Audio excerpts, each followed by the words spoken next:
going back to the First World War, Piłsudski and Trzaskowski, they spent 15 months together in Magdeburg. They were debating on exactly what to do once they got back to Poland, how this process of regaining independence would look like. And as time passed, it started to look increasingly likely. So they were preparing for what would be. Nevertheless, there were also other centers of authority and power in Poland. It wasn't evident at that moment that it would be Piłsudski who would take the reins, but he had worked up such a reputation, such an authority as the leader of these Polish legions in Austria, even before the First War, really, when he was a socialist revolutionary of the PPS party, the Polish Socialist Party. That party was going in two directions, you could say. One was the more further to the left, the part which emphasized the communist nature of socialism, of that dream that many communists of the time had of a brotherhood of workers around the world without any allegiance to specific nations or even less borders. When the First World War broke out, that was an illusion that was shattered for many socialist workers. The working class of Europe happily marched away into the armies of their respective countries. Piłsudski had been proven right, as in the years leading up to the First World War, he had also held that position that for him, socialism was a tool of national liberation, as it was the main movement and ideology of the time that had a chance to unseat the Russian Tsar. And in this case as well, just as in the outcome of the First World War, his prediction was correct. The Russian Tsar and the Russian Empire fell in 1917 with the Russian Revolution.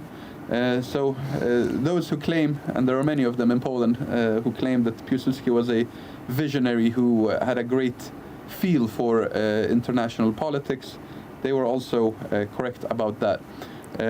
During his time in the Magdeburg Castle, he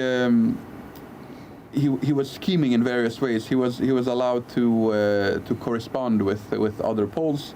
He had also created, as a part of these legions, the so-called Polish military organization. This was, you could say, probably an early or a predecessor to all Polish secret services that have existed since.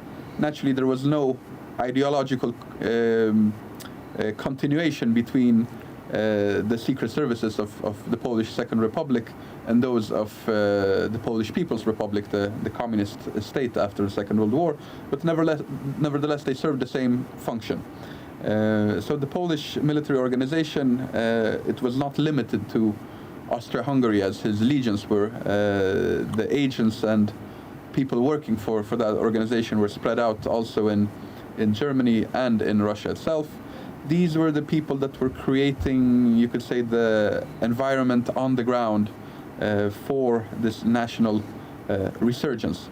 The Germans, they did try to stop his communication at certain points. Sometimes they were censoring him, but still he was able to communicate, at times at least, quite freely with other Poles. In the meanwhile, the Regency Council in Poland was trying its hardest to expand the scope of its authority. The Germans were naturally pushing back, but with time they had to make more and more gradual concessions. There was a temporary government that was formed, but also this government was, just as the Regency Council itself, and a parliament. This was not something that was independent. But as time passed on, things changed, and in 1917, with the Russian Revolution, it was one of the three occupying powers, partitioning powers, was taken out of the game. Soon after after the October Revolution, the Soviet Bolsheviks, they started looking for peace options with the Germans. They wanted to trade territory for time. So in the Brest-Litovsk Treaty, they gave up enormous territories to the Germans, nearly all of Ukraine, nearly all of Belarus, the Baltic states of today, naturally, and also what had been their part of Poland, so to say.